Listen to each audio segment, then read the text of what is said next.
Hello everyone and welcome back to Author Journey. My name is CJ Anaya. Today we're going to talk a little bit more about side hustles because in my previous video I actually I got a lot of emails from people who really liked how I talked about different streams of income, different ways you can fund your author journey, and I had a few people ask me if I can give them more specifics, just narrowing it down, just because they were having a hard time deciding what they could do or how they could benefit from things. They just didn't have any ideas.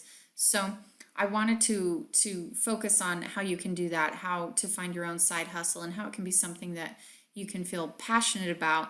And the reason why I'm putting it on here, even though it doesn't have anything to do with writing, marketing, or publishing, it still has a lot to do with your author journey, and it's had a lot to do with mine, just because it's helped me financially take my business and my books and my writing and everything that I've wanted to do to a completely different level.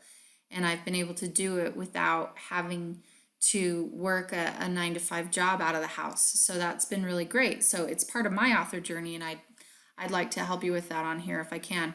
So, how to find your own side hustle.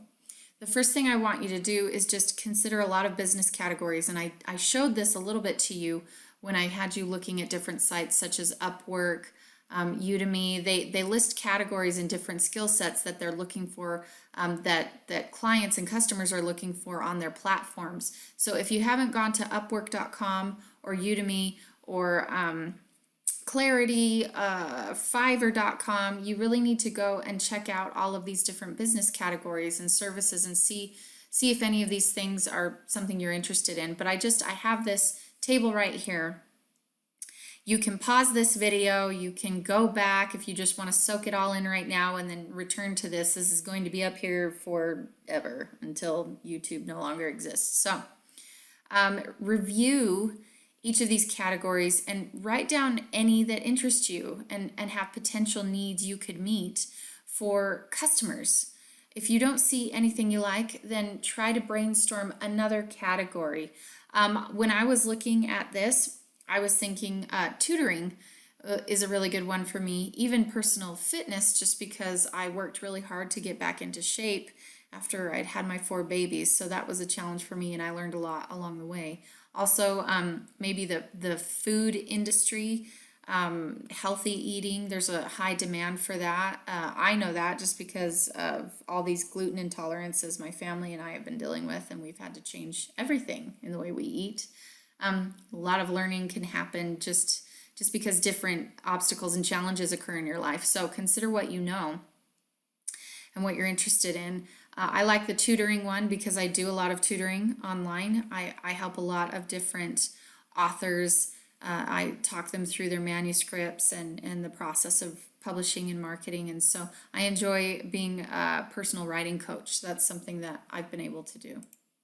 So needs, within the category that you've chosen, and you do need to do this, consider this an actual exercise where you sit down, you've got paper and pencil, and you're writing this down, okay? So within the category you've chosen, I want you to make a list of 3 needs you think people would pay money for. So if you chose wedding planning, the needs could be things like unique wedding invitations. People have a need for that.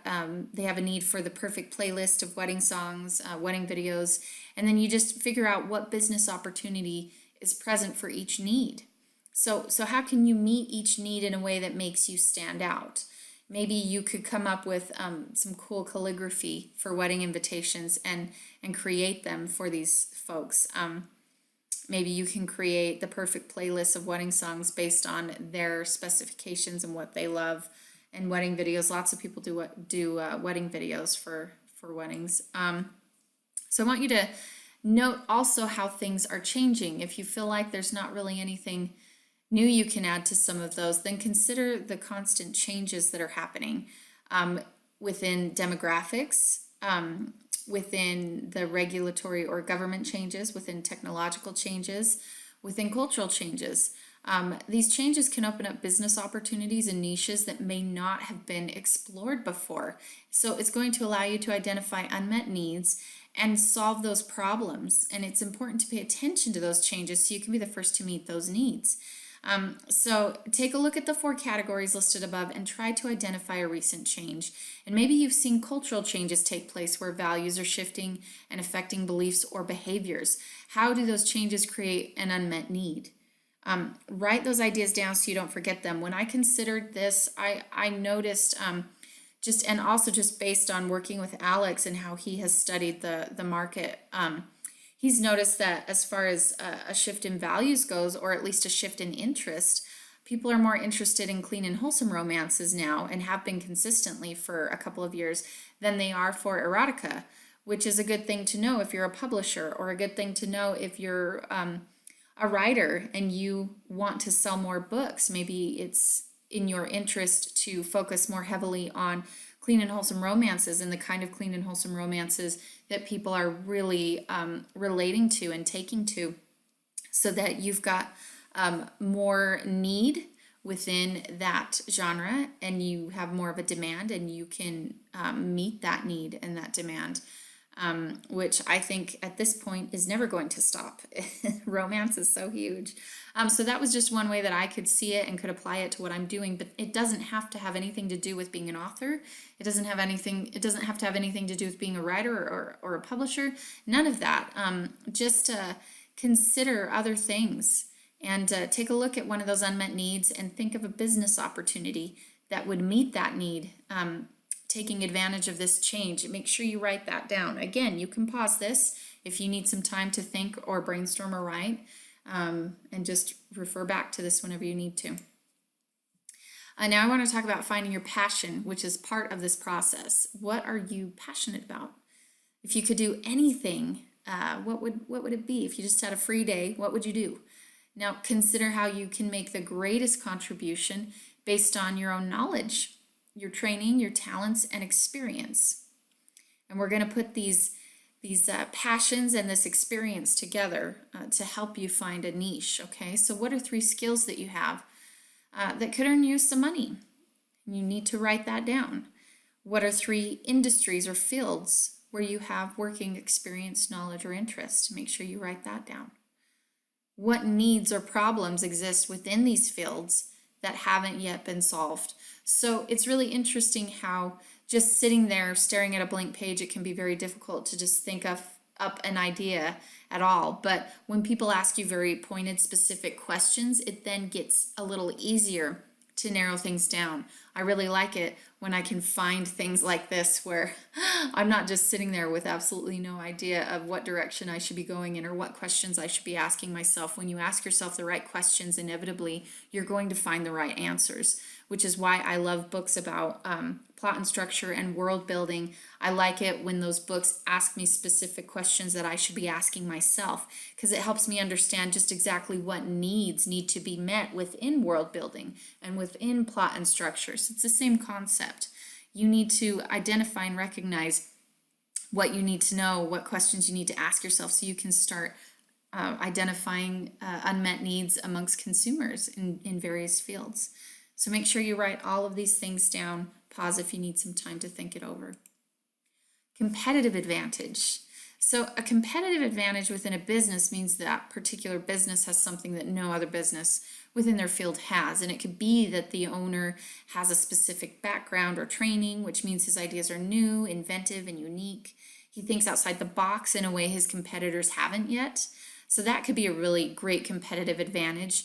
One competitive advantage for me as an editor is that I'm also an author, and I'm a marketer and a publisher, and I've gone through everything when it comes to being traditionally published and self-published, and I'm still sure that there's still more to do, but I certainly know enough to help beginners out, even intermediates for sure.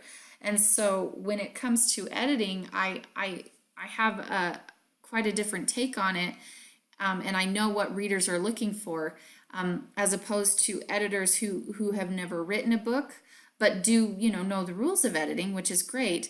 Even developmental editors who may not have ever written a book, which I don't know how that's possible. I think that if you're a developmental editor, that probably means you have written several books and understand plot and structure and how to develop things. But in any case, that's been a real great advantage for me, because I've been able to help people on a level that some of their editors were unable to, simply because I was able to approach it from an author's perspective, and knowing what those particular readerships that they were writing within those genres, what those readers were looking for, and kind of the do's and don'ts of that. So that gave me a competitive advantage, and it still does. Now, other competitive advantages could be a new product or patent, a secret recipe, or a huge following. So ask yourself, what competitive advantages do you have within your niche or your business opportunity? Okay. Now, I just want to say that, again, this has a lot to do with your own author journey. I am here to teach you writing and publishing and marketing, but I also want to make sure that I'm helping you make it happen. And this is another way that I can do that, is by helping you figure out ways to financially fund your author journey, and make things a little less stressful on you. So I hope that this helped you. If you have any questions, let me know. If you come up with any ideas, don't post it here. Normally I would say post it here, but you want to keep that to yourself so that you can be the one who dominates that unmet need. And you can take that business idea and run with it and just do a fabulous job. If you ever do want to email me, feel free. You can tell me your idea. I would love that. That would be awesome. And I would never steal it, I promise. But thank you for watching this. Please like the video if you enjoyed it. Please subscribe if you're new to the family, and we will talk to you guys later. Bye-bye.